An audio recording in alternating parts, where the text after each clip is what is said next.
Byoke byakola. Mika so bikola. Ne buli omayi naji yakulira. Lwaki tabikola? Eka kunnyonnyole. Nati omayi lwaki tabikola? Tayagala sabiriza.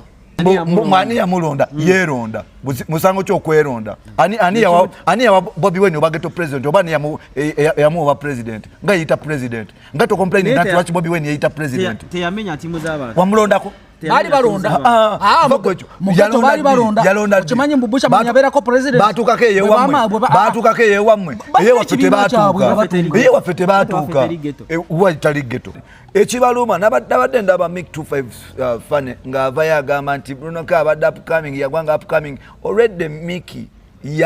yayimba alina ennyimba yatandika okuyimba kuvadda nga rapper ye yagwa nga yayimba alina rap songo ezo satu yali serious yazitekanga ne ku TV okumanyanga ate mulekera abantu abakadde bafuna ensalwa Miki yayimba enjimba zakuba ku WBS omanyi WBS yedda Facts Media onakulwa leero andaba amaina edovozi Yenze Smith era tuli ku Urban Bar and Lodge buli lwa mukaaga nga tumenya ki amawulira gaba gakoze headlines mu week tatandika nawe Jimzo ndawo wino ntunulo li serious olinga ayina ensonga ekuwocha jagala ogamba abantu naye soko obuze ku bantu Jimzo abantu sagambye nti Arsenal yasainize Bakola nagambye nti Arsenal egenda mu maaso n'okuba nti yogereza Bakola oluvannyuma lw'okuba nti Leandro Trossard asuubirwa okuba nti atambulamu so deal is not yet done but we're still reporting so when ayagala amawulire ga transfer football transfers osobola okugenda ku mukutu ogwo ogwa Metro FM tujja kuba tuteekayo updates ez'enjawulo ziba exclusive story no tuli Uganda hizo tukoza tubeera bweru kuba so situgirina bampita ntambi Jimso nina ebintu bisatu byenjagala okwogerako leero Ron soko uze ku bantu Jimzo ndabantu vuga speed twachate omusaze mchabuza sinaba nakweya agambye ayine ebintu nina ebintu bisatu byenjagala okwogerako leero yebera intro yes abira atandise show ebintu ebisatu byenjagala okwogerako leero lwe luyimba lwa muwala lwe mwana muwala amanyikidwa nga Kaksa Diet one of the new talents zensubira nti obolyawo abantu baliziwadde okutu nengena maso nokuba nti tulina n'oluyimba olulala in fact sina nsonga just nyimba ajeze kamiliyoni yatadde akayimba bakuyita nakutegeera yakatadde this week kafulumizemu Fantastic New Music Friday zezimu kweze nyimba obolyawo zengena maso nokuba nti ntunulira then mu maaso tujja kubeera ne Ron Genius official nga tumuta musically ajja kuba nti atuwa EP gye tulindidde zensonga esatu sebo zembadde njagala okwogera kompozi nga olinayo endala ezizo kale Ron tugende mu maaso over to you Mr. Ron kati lero yagala mbabuuze ntya just abantu babuuzeeko muri mutya tobera mini omuntu gwe ba hosting ahino okubuuza abantu omusajja bogamba bolandagga agamba olandagga bobeera brief okumwanguiza muri mutya gwe Ron Genius official ze kumanyi Ron Genius official nze yansomesa mawule yangabule nakuwabeerayo omuntu agula omupya aganga nze Genius official omuyimbi akola ne telefina waliwo ekirala anyway Ron Genius official aina twamugambye taleta EP twagala lulimba lumukulumu tuwambe eggwanga lino buli omuntu muche mwatandika dde okumpa anti wano omanyi mu music omanyi naku zino waliwo trend egenda maaso nokuba nti etambula simanyi lwaki bannayuganda baatamiira n'omuze gw'okuta album ze zitakola oli yagenda kuta album okitegedde kebiri naye sikyajuwulize eyo naye yabadde EP nyimba 7 so nga singa yatako single kakebere n'amuteekamu amaanyi yali badde ng'akola ekyenjalo but another 6 tracks wasted ku EP yenyimbo 7 so nolwekyo yes because tosobola kutanyimwa wano tetugula nyimba streaminga music to wastinga music olaba ne babana boy bata album ne badroppinga single one by one bwekityo bwekibeera so nolwekyo Ron Genius ajja kubanga ata EP mu bigambo naye nga oluyimba tutalumu kulumu amawulire gabadde mangi mweno week era gabadde gatambula mpola nalabye Dr. Kwefu bamukedde omwana yamwokyeza Dr. Kwefu then TikTok FC jenzikiriza nti Mickey seems to be fan ayinza okubanga ayinamu omukono ogw'amaanyi Bruno K ayagala Jimenya naye Bruno K enaku zino nga yeeteekawo nnyo bannange Charity agisadde n'omupiira gw'abasajja awali sente walaga ali mu kwezuula tomanyi mbu upcoming artist upcoming myaka 10 nataka kali mu kwezula nkwekaza nnyo Bruno ko okutegera woyina okugwa TikTok sajja munamu amugamye mbu upcoming ali mu kwezula natikata ategedde wayina okugwa nze bwe ntunulira omuntu yenna nga jonkera Bruno K musaasira muyinza okuba nga mulina abantu bamwe mwagala okuyisaawo naye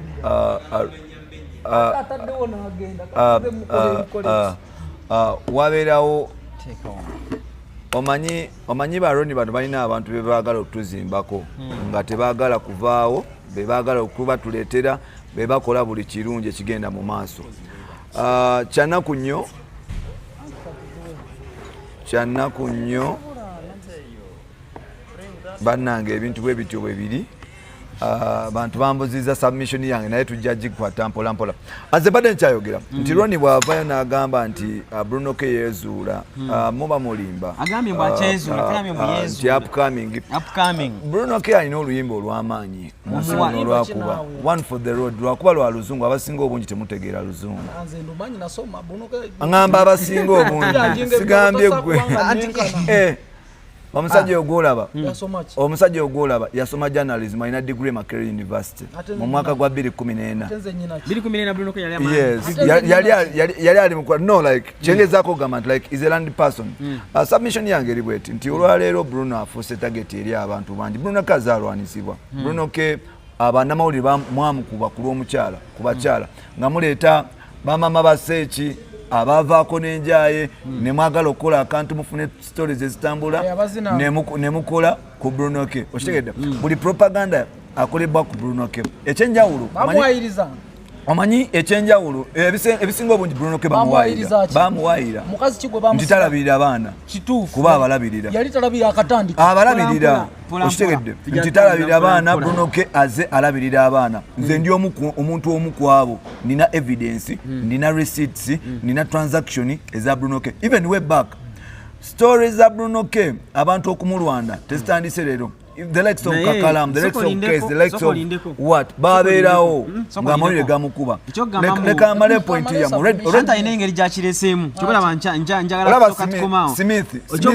already olina biased mind. Bobeera ne biased mind tojja kunzikiriza kwogera.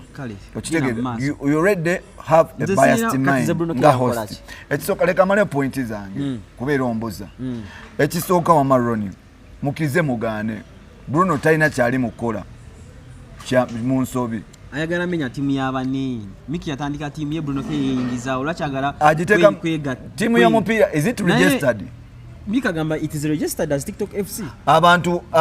olwaleero abantu tebatambula ne bagenda mu clubs endala bwe tukola naawe kyateka tulina kola naawe paka kufa anti ng'okola eyongo gituma Bruno K sigamba nti oli yatandikawo timu ye n'ateekako TikTok FC nawe n'otwala the same name otandikawo TikTok FC ane yamuwadde owa captain who owns TikTok name oba TikTok word tuwali muntu awoninga TikTok word nkubuulira yes Edison alayimbyeko bali bagezaako oba oyimbye oba oyimbye bwokera kumaca nokola audio nokola video nogitwala ku TV eyebeera career yagiteekayo because zinasoko giraba ku WBS oyo Miki namulaba ku WBS mwakachi obanga 210 olimba nga mutoto yes atenze nkubuli abantu abamu just nugwe baluma gwe Miki yavudde n'agamba nti alina authority esobola okusuula Bruno K talina magezi talina magezi gasobola kusuula Bruno K talina magezi gasobola kusuula Bruno K sivumye naye talina magezi because omuntu sigwe yamuleeta Ronnie kiringanze olwaleero nenvaayo nengamba nti batufunyemu obutakkanya nengamba nti nze ngenda kulwana Ronnie paka yonna amusuula sinze Katonda sokolindeko Ronnie eyo timu ya TikTok FC ani yagitandika mu 2023 timu eyaleta idea omulenzi wamuyita Timix mulenzi munyarwanda mwamba abadde akuba central defense yaabwe but challenge we yava yaleta idea ne bagula idea ne but boys abasinga bali poor Miki yalina mu kusent ne numbers okategeera so Miki ye kozi wano mu Luganda bakita batya oyigga notta nga yagenda nayiga n'aleeta deal nayiga kati ne batuuka ekiseera nga nabo bali exposed basobola oyiga ne baleeta deal. There was agreement of saving the money at the end of the year we share. Kati obuzibu buli ku byanfuna nati kati awo ngendo okugambya linda ku buzibu kuli ku kyaki byanfuna kakati wande ng'abaana bagamba twagalayo kuki ku ssente ng'abakulu remember tiimu yonna temusobola kubeerawo nga tewali baliida kasa tiimu tebeeramu baliida tebategenda kubeerawo tesobola wangaala ate ne baliida waliwo akaseera k'olina okutuuka oyogere nga liida kati ne batuuka ne basaba ssente abakulu ne babagamba nedda ssente tugazigulamu emmotoka waliwo omwana eyabuuza eyo emmotoka eya tiimu giyita TikTok FC oba coaches biki oba mmotoka oba bus nenga ya TikTok omwana n'agamba egenda mu mannya gaani. Of course tetumanyi naye ekyali mu inbox Miki kye yasindika mu group kyali kikambwe katobo obuzibu ne buddaawo ne busigalawo nga kale batandise okubeeramu n'obumulumulu tusobola okubeera mu kagurupu nze James Smith tubeera tulina betugeya ne bali begeya kati nebeera divided kati challenge nejja ne wabeerawo hamuki hamuzika kati okubeera kwa hamuzika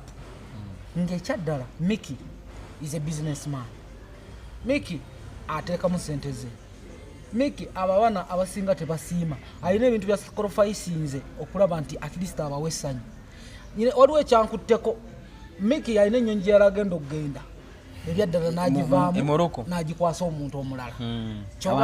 era ne waliwo nekyeyabuuzizza n'agamba mugamba nali munafu okubanga sobola genda Morocco